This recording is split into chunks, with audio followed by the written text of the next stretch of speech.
Ang tanong ko lang, ilang buwan ka nagpapalimpyo ng bike mo? Hindi yan masabat, nalipat na sa haba.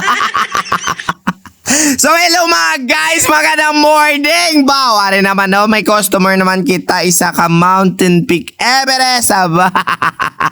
So mga guys, yung gagawin natin sa bike ni Idol, so alam nyo ba? Hindi, why pa ka mo idea ate? Simpre, papalimpyuan niya gani sa akon. Kay simpre, sagad-sagad kung ano yung maglimpyo.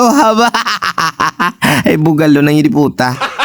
So before natin mga guys makita ang kalimpyuan, siyempre ang kahiguan muna, no? Kailangan mo na mga guys panghunuso natin yung mga biring-biring niya didreo para at least dugay-dugay siya mga guys. Malimpyuan, naging mas dugay-dugay. Medyo madugay, oh. Sige, ara na. So matapos ko mga guys gamitan ng impact drill ang yapin yun, no? Siyempre kailangan hunusin natin yung prehab niya. Balaan nyo mga guys, kung hindi mo na sa paghunuson, di paano mo na mahukas? Paano mo na malimpyuhan? So nang matapos na natin mga guys hukso, no, siyempre papalantaw muna natin sa inyo ang mga pilit-pilit, no, para at least maikumparar mga kayo mamaya bla kung may palantaw ako nga malimpyo kag mahigko. So ito na yung mahigko mga guys, no. So kailangan mga guys kuskusan nato na ng langis-langis. So sa mga nagtatanong sa atin anong ginagamit ang limpyo, diesel po mga guys, tapos tubig and then air pressure. Ayan yung mal. Wow.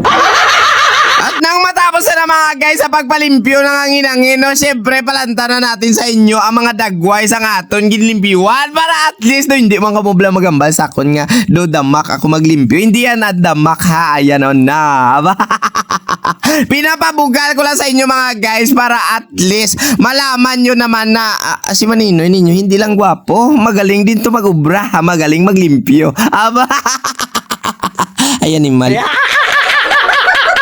At dahil nga mga guys, sa butangan ta na papadanlog, no? So kailangan ipamalikta na kundiin, tanigi panghunos. So sa pagkadamo sa aton mga pisa-pisa nga ginlimpyuan, syempre kailangan inahinay lang sa pagbalik. Alam nyo kasi pag hindi mo na paging tsakto sa pagplastar, may tendency na mga guys magragitnet. So kailangan dapat plastado ganyan mga guys ha, para at least wala na sa sagunot na maagyan bla, o diba la? Ganyan mga guys ha. So ito na nga ni mga guys. So matapos natin lagyan ng papadanlog, gamitan ng special tools at syempre hindi na natin ginamitan ng rubber dyan. Ate, amo na nisang plastada ya na human ginmansa. Pero mga guys, before natin gali ibalik ang iya nga gulong-gulong, nag-request si Idol sa aton nga kailangan i-align ang iya bike para at least ang dalagan hindi atras, dapat diretso. Ay di puta. Gago. So ayan na nga ni mga guys. So matapos natin i-align, so ipapakita na natin sa inyo na sobrang ganda ng aking inubra. Yambot na lang gida. So mga guys, hanggang dito na lang si Maninoy ninyo. Kaya nakapoy na ko. Alam nyo naman, di ba? Kakapoy gin mamuning nga obra.